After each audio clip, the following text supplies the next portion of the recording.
दोस्तों, एक ऐसा रहस्य जो महाभारत की किताबों में भी छिपा रहा। क्या द्रौपदी का दिल सचमुच कर्ण की ओर खींचा था, या ये थी श्री कृष्ण जी की वो चाल जिसने नीति को बुन दिया। ये कहानी वीरता, सत्य और श्री कृष्ण की दिव्य शक्ति की है। तो तैयार हो जाओ, क्योंकि आज हम खोलेंगे वो राज जिसे 99% लोग नहीं जानते। चलो डूबते हैं इस अनकहे सच में। पांडव अपने 12 साल के वनवास में जंगलों में भटक रहे थे। घना जंगल, पत्तियों की सरसराहट और ठंडी हवाएं। युधिष्ठिर, भीम, अर्जुन, नकुल और द्रौपदी सब थके हारे, भूखे प्यासे। द्रौपदी का चेहरा उदास, जैसे कोई गहरा रहस्य उसके दिल को कुचल रहा हो। तभी उनकी नज़र पड़ी एक प्राचीन पेड़ पर, जहाँ जामुन का रसीला गुच्छा लटक रहा था, मानो प्रकृति का अनमोल रत्न। भूख से बेहाल द्रौपदी ने वो गुच्छा तोड़ लिया, लेकिन अचानक आसमान काला पड़ गया। बिजली चमकने लगी और हवा में सन्नाटे की चीख गूंजी। वहाँ प्रकट हुए भगवान श्री कृष्ण। उनकी आंखें सृष्टि को भेदती हुई, चेहरा शांत मगर इतना गंभीर कि पांडवों का दिल थम सा गया। उनके चारों ओर अलौकिक आभा, जैसे सारी सृष्टि उनकी उपस्थिति में नतमस्तक हो। उनकी मुस्कान में रहस्यमयी शक्ति, जैसे वो हर कर्म को पहले से जानते हों। पांचाली, श्री कृष्ण की आवाज़ गूंजी, इतनी गहरी कि जंगल कांप उठा। ये फल एक साधु की 12 साल की तपस्या का प्रतीक है। तुमने इसे तोड़कर तपस्या भंग कर दी। केवल सत्य ही तुम्हें मुक्त कर सकता है। बोलो वो सच जो तुमने मन में दफनाया है। पांडवों ने एक एक कर अपने पाप स्वीकारे। युधिष्ठिर का अहंकार, भीम का घमंड, अर्जुन की जल्दबाजी और नकुल सहदेव के दोष। लेकिन जामुन का गुच्छा पेड़ पर नहीं लौटा। सबकी नज़रें द्रौपदी पर टिकी। वो चुप थी, सिर झुकाए, जैसे श्री कृष्ण की नज़रें उसके मन को भेद रही हों। हिम्मत जुटाकर उसने कहा, मेरे 5 पति मेरे जीवन का आधार है, लेकिन कर्ण की वीरता ने मेरे मन में एक गहरा रहस्य जगा दिया। उनका साहस, उनकी धनुर्विद्या, उनका आत्मविश्वास, ये सब मेरे दिल को छू गया। मैंने इस आकर्षण को समाज के डर और उनके सूत पुत्र होने की वजह से दबा दिया। पलक झपकते जामुन का गुच्छा हवा में उड़ा और पेड़ पर लग गया। श्री कृष्ण की मुस्कान गहरी थी। पंचाली, सत्य ही नीति का आधार है, पर यह रहस्य अभी पूरा नहीं हुआ। तभी द्रौपदी के मन में अपने स्वयंवर से लेकर कर्ण की मृत्यु तक के दृश्य आने लगे। पांचाल देश का भव्य स्वयंवर, सामने विशाल धनुष, मछली और असंभव लक्ष्य।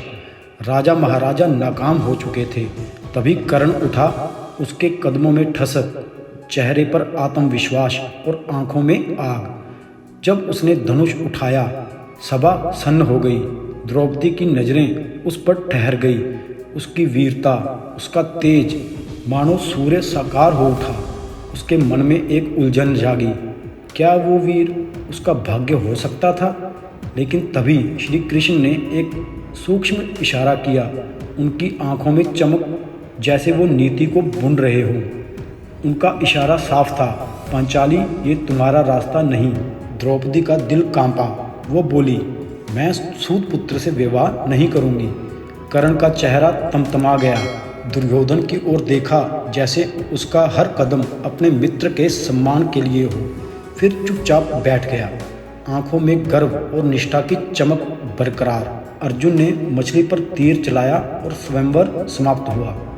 अब कुरुक्षेत्र का वो भयानक युद्ध, धूल, खून और तलवारों की खड़क।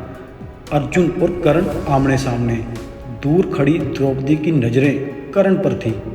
उसकी वीरता, उसका साहस, सब कुछ उसे फिर से मोहित कर रहा था। उसके मन में एक टीस उठी। क्या होता अगर कर्ण का रास्ता अलग होता? कर्ण ने अर्जुन को देखकर कहा, यह युद्ध मेरे मित्र के सम्मान के लिए है। जब अर्जुन का बाण कर्ण के सीने में लगा और वो धरती पर गिरा, द्रौपदी की आंखों से आंसू छलक उठे। श्री कृष्ण ने द्रौपदी की ओर देखा।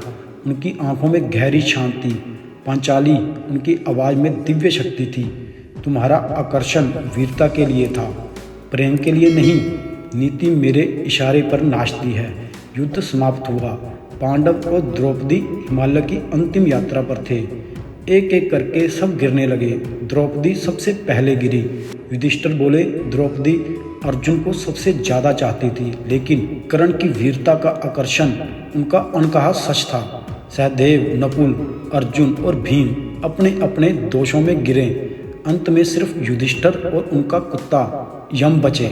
स्वर्ग के द्वार पर इंद्र ने नरक दिखाया। युधिष्ठिर ने कहा, मैं अकेले स्वर्ग नहीं जाऊंगा। तभी अंधेरा छटा। सब दिव्य रूप में प्रकट हुए। श्री कृष्ण जी मुस्कुराए।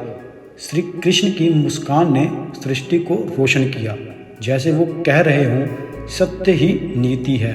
तो दोस्तों, सच ये था कि कर्ण का दिल द्रौपदी के लिए कभी नहीं धड़का। उसने स्वयंवर में धनुष सिर्फ अपने मित्र दुर्योधन के सम्मान के लिए उठाया था। उसका एकमात्र लक्ष्य था दुर्योधन का मान बढ़ाना। लेकिन द्रौपदी के मन में कर्ण की वीरता ने एक गहरी छाप छोड़ दी थी, जो ना प्रेम था और ना चाहत, बस एक अनकहा आकर्षण। द्रौपदी ने श्री कृष्ण की सलाह और समाज के नियमों को चुना। ये कहानी एक तरफा आकर्षण की नहीं, बल्कि सत्य, मित्रता और श्री कृष्ण की दिव्य चाल की जीत है। तो दोस्तों, अगर आपको ये वीडियो अच्छी लगी, इस वीडियो को लाइक, शेयर और सब्सक्राइब चैनल को जरूर कर देना, ताकि आपको ऐसी वीडियो मिलती रहें। धन्यवाद।